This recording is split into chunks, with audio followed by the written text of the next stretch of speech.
और जब वैक्सीन बाहु पर लगती है तो आप बाहुबली बन जाते हैं। और कोरोना के खिलाफ लड़ने के लिए बाहुबली बनने का एक ही उपाय है कि आपके बाहु पर वैक्सीन लगवा दीजिए। मेरी आप सब मित्रों से प्रार्थना भी है, सदन में भी सभी साथियों से प्रार्थना है कि हम सब कोरोना पालन करने में सहयोग दें। अब ये वैक्सीन जो है बाहु पर लगती है और जब वैक्सीन बाहु पर लगती है तो आप बाहुबली बन जाते हैं। और कोरोना के खिलाफ लड़ने के लिए बाहुबली बनने का एक ही उपाय है कि आपके बाहु पर वैक्सीन लगवा दीजिए। अब तक 40 करोड़ से ज्यादा लोग कोरोना के खिलाफ लड़ाई में बाहुबली बन चुके हैं।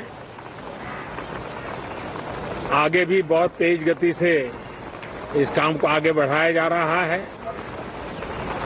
ये पैंडेमिक ऐसी महामारी है जो पूरे विश्व को अपनी चपेट में लिया हुआ है, पूरी मानव जात को अपनी चपेट में लिया हुआ है।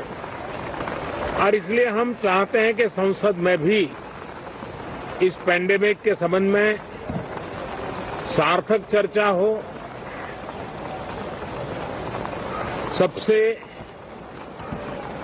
प्राथमिकता देते हुए इसकी चर्चा हो और सारे व्यवहारू सुझाव सभी माननीय सांसदों से मिले ताकि पैंडेमिक के खिलाफ लड़ाई में बहुत नयापन भी आ सकता है, कुछ कमियां रह गई हो तो उसको भी ठीक किया जा सकता है और इस लड़ाई में सब साथ मिलकर के आगे बढ़ सकते हैं।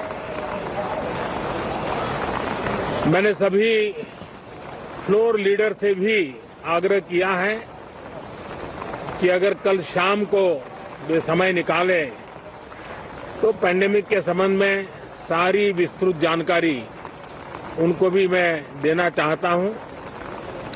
तो हम सदन में भी चर्चा चाहते हैं और सदन के बाहर भी सभी फ्लोर लीडर से, क्योंकि लगातार मैं मुख्यमंत्रियों से मिल रहा हूं, अलग अलग फोरम में सब प्रकार की चर्चा हो रही है, तो फ्लोर लीडर से भी मैं चाहता हूं कि सदन चल रहा है तो एक सुविधाजनक होगा तो रूबरू मिलकर के उसकी बात होगी। साथियों, ये सदन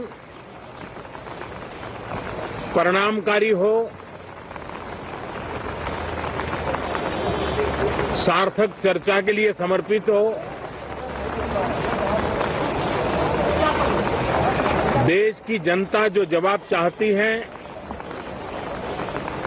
वो जवाब सरकार को देने की पूरी तैयारी है।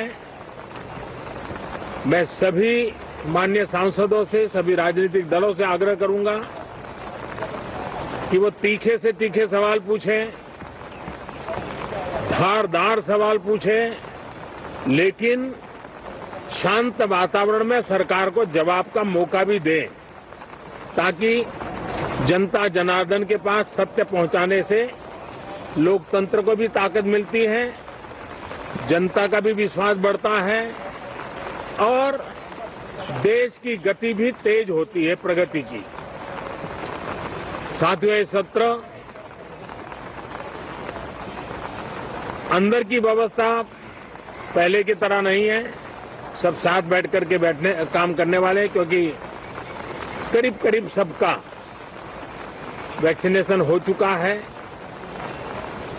मैं फिर एक बार आप सभी साथियों का बहुत बहुत धन्यवाद करता हूं और आपसे भी आग्रह करता हूं, आप खुद को संभालिए और हम सब मिलकर के देश की आशा आकांक्षाओं को पार करने के लिए साथ मिलकर प्रयास करें। बहुत बहुत धन्यवाद साथियों।